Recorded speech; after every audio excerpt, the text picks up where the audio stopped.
Every legend starts somewhere. For David Murdock, it wasn't a penthouse or a boardroom. It was a gas pump in Ohio. A dyslexic kid born in 1923 who couldn't crack a textbook. School didn't stick, so he dropped out in 9th grade. Most people would have called it quits right there. But David, he was just getting started. This is the story of a man who turned nothing into an empire, and who's still chasing a dream so big it defies time itself. World War II pulled him into the army. When he came back, the world wasn't exactly rolling out the red carpet. No degree, no savings, just a guy with a knack for seeing what others missed. In the late 1940s, he scraped together $1,800, bought a failing diner, and flipped it for a profit. It wasn't glamorous, but it was a win, and that win planted a seed. Maybe he could build something bigger. David threw himself into real estate. He started small, subdivisions in Arizona, office buildings in California. Then he went big, resorts in Hawaii. No fancy education, no silver spoon, just a gut instinct and a refusal to stop. By the 1960s, he was a player in the game, turning dirt into dollars. But the real game changer came in 1985.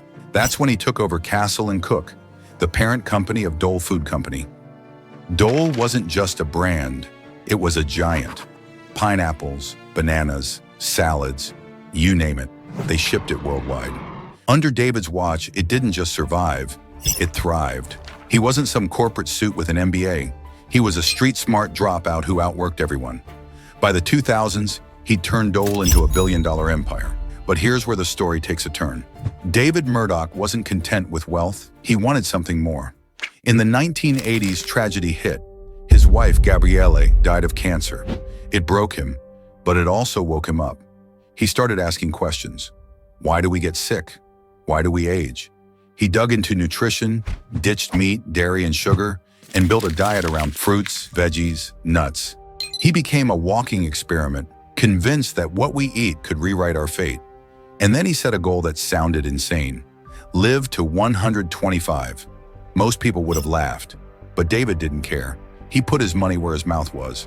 Literally. In 2007, he founded the North Carolina Research Campus, a state-of-the-art hub for health and biotech. He poured hundreds of millions into it, hiring scientists to unlock the secrets of aging.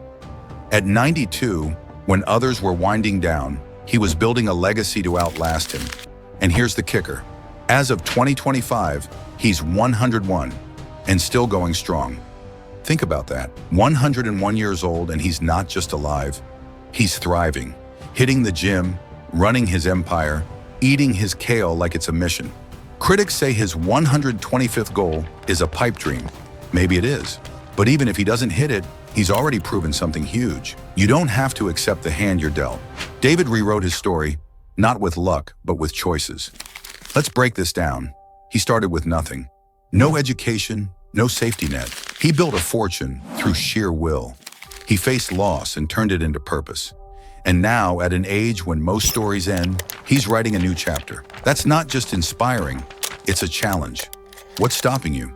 A bad start? A tough break? David Murdock says none of that matters. What matters is what you do next. His life yells one truth. You're tougher than you think. That dream you've buried, the one that feels too big, too far, dig it up. Start small, like he did with that diner. Take one step, then another. David didn't need a classroom to learn how to win. He learned by doing. And that 125th goal? It's not about the years. It's about the fight. The fight to live bigger, longer, better. So what's your 125? That one goal that keeps you up at night? If David Murdock's story lit a spark in you, hit that subscribe button. There's more where this came from. Tales of people who refuse to quit. Until next time, keep chasing what matters.